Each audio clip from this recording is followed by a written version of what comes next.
Bom dia, terceiro ano. Aqui é a professora Juliana Peça, professora de Biologia. E hoje nós vamos dar uma revisãozinha, no conteúdo do ano passado e vamos ver sobre taxonomia, certinho? Bom, o que significa a palavra taxonomia?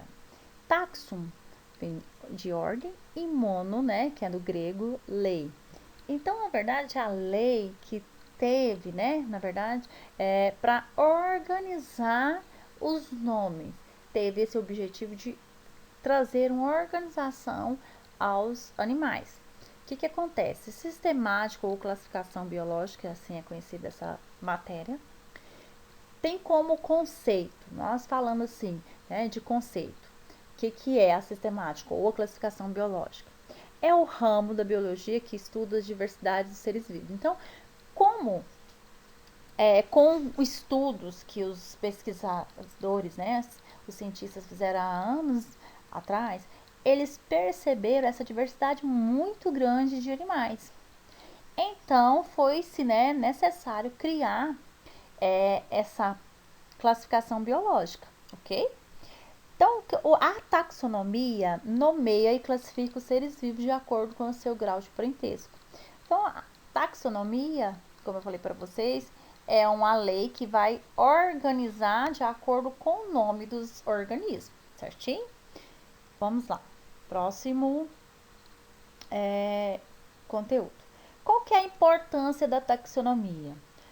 Na verdade, hoje existe cerca de 2 milhões de animais, 1 milhão e 200 animais e 250 mil vegetais. Então, nós temos uma variedade imensa de organismos. E isso requer realmente que nós nos atente a dar nome a esses organismos, certo? Porque, na verdade, antes dos cientistas observar essa variação imensa de organismos, eles perceberam o quê? Eles perceberam que os organismos, por exemplo, eram conhecidos por nomes comuns ou nomes vulgares, assim como é falado. Então, quando eu falo para vocês o exemplo da onça pintada, aqui no Brasil, qualquer lugar que eu chegar e falar da onça pintada, todos vão saber de que animal, que é um felino e que felino que eu estou me referindo. Porém, em outro país, esse nome comum, esse nome vulgar, ele não é entendido, porque é uma língua nossa, certo? Então, por isso, houve a necessidade de criar um nome científico, Na verdade, ele veio para unificar o nome de um animal que eu possa chegar em qualquer lugar, em qualquer ambiente e falar, o nome científico, no caso, a onça pintada, o nome científico é Panthera onca, então, qualquer lugar que eu falar Panthera onca, todos saberão do que se trata, tá bom? Então, agora, nós vamos falar do pai da sistemática vegetal, na nomenclatura binominal, certo? É o Linneu, o cientista que criou, na verdade, que nomeou esses animais. Segundo Linneu, ele estabeleceu alguns critérios para nomear esses animais, dar nome científico. Primeiramente, o nome é duplo e escrito em latim, tá? Então tem que ter 2 nominhos.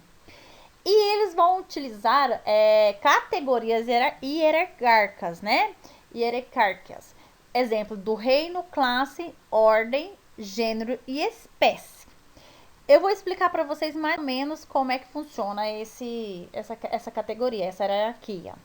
Nós temos primeiramente o maior reino, tá?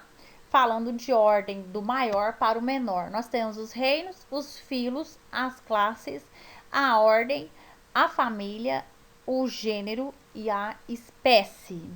Então, eu vou voltar, Na verdade, vamos começar na escadinha. São espécies que se juntam, Espécies diferentes que vão se juntar, vão formar gêneros, tá? Gêneros diferentes se juntam e formam a família.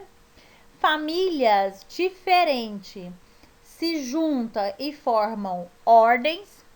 E ordens, Ordens diferentes vão se juntar e formar classe. classes diferentes vão formar os filos e, finalmente, muitos filos vão formar o reino, o grande reino dos animais.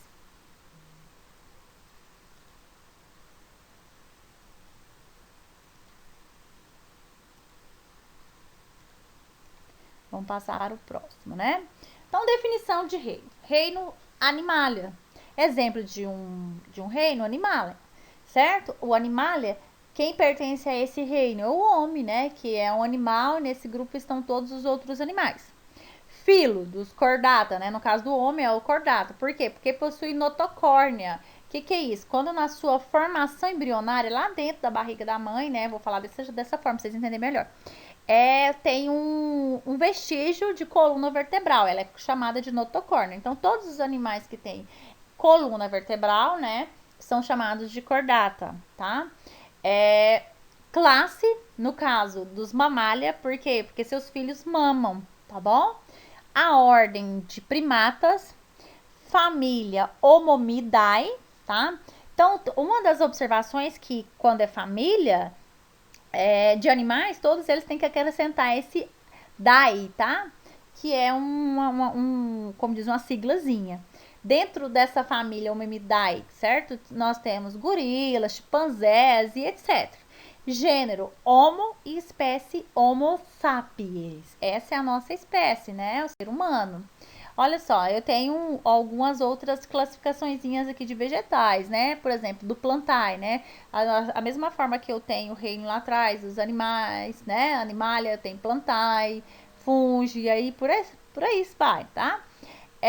São mais ou menos 350 mil espécies, filo, né? No caso, eu tô falando de plantas, né? Da Tracheopta, tá? Classe, Angiosperma, né? Aquelas que têm frutos, semente, flor. Ordem, Rosáceas. Família, Rosácea. Gênero, Rosa. E espécie, Rosa gallica, tá? Esse é o nome dela. Exemplo. Outros exemplos aí, ó. Nós temos reino, do caso do homem, animalia. No caso do cão também é animalia. E mosca também é animalia, animal. Filo, né? No caso do homem e do cão vai ser cordata, porque tem coluna vertebral. Agora mosca já é o artrópoda, né? Todos os insetos estão no filo dos artrópodas. Classe, né? No caso do homem e do cão é mamália, que mama. E da mosca é o insecta, tá? Ordem, primata, no caso do homem. Do cão é carnívoro. Da mosca é díptera, tá bom? Família do homo, Homimidae, tá? Então, todos eles têm acrescentação desse idai, certo? Do cão, Canidae. E da mosca, Mucidae, tá? Não esquece disso. O gênero é homem, homo, do homem. Do cão, Canis. Da mosca, musca, tá? E assim a gente até chegar na espécie, certinho? Passando pro próximo. Objetivo da nomenclatura. Na verdade, eliminar nomes múltiplos, né? Vários nomes parecidos. Cada nome designa-se uma única espécie. Então, para cada espécie, nós temos um nome. Primeira coisa da regra aí, ó. Todo nome científico deve ser escrito em latim ou latinizado. Isso eu já tinha falado para vocês, tá? Tem uns exemplos aí. A nomenclatura binominal, bi porque vem de dois, tá? Sendo o primeiro nome igual ao do gênero. Então, o primeiro nome vai se referir ao gênero e o segundo é o específico, o epiteto, ou seja, né, no caso da espécie, certo? O nome científico deve ser grifado, sublinhado ou escrito em negrito. Se você está escrevendo no computador, ele tem que ser negrito e itálico, tá? Ele tem que ficar lá, ó, escritozinho, sublinhado e negrito. Se você está escrevendo ele à mão, ele tem que ser grifado. O nome das famílias dos animais recebe o sufixo idae, aquilo que eu falei para vocês. Quando eu falo de família, todos eles têm que colocar o idae, né? No caso da família. E nas plantas, o sufixo é ácea, né? No caso da poácea, etc. Tá? Nomenclatura binominal. Nomes duplos escritos em latim, né? Então, nós vamos falar sobre gênero. Ele é sempre escrito com a letra maiúscula e a espécie com letra minúscula. Então, nós vamos utilizar esses dois termos, gênero e espécie. O primeiro nome com gênero é escrito com a letra maiúscula e o da espécie minúscula. Destaque dos textos, né? Normalmente é itálico. Então, quando tem que sempre estar no itálico. Exemplo, né? Do gato doméstico, que a gente conhece como nome vulgar, é o Felis gatus. Catus é gato doméstico. Mas o gênero é do Felis, do felino, tá? E Catus é o nome dele, né? A espécie dele, é o gato doméstico. Já nós temos o gato selvagem, que é Felis silvestris. Então, ele também pertence ao mesmo gênero do gato doméstico, só muda a espécie, que é o silvestris, tá?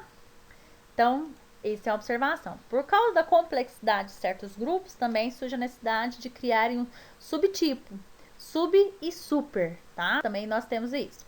Para finalizar, eu quero que vocês respondam essa questão para mim. Questão número 1. Qual foi o autor da primeira classificação dos seres vivos, baseadas em caracteres de semelhanças físicas? Eu quero que vocês coloquem para mim o nome do autor, deixa lá nos comentários. Não precisa se quiser também copiar, deixar no caderno, pode ser, tá? Mas vai responder lá nos comentários para mim. Tô esperando a resposta de vocês. Até mais. Beijo e até a próxima aula.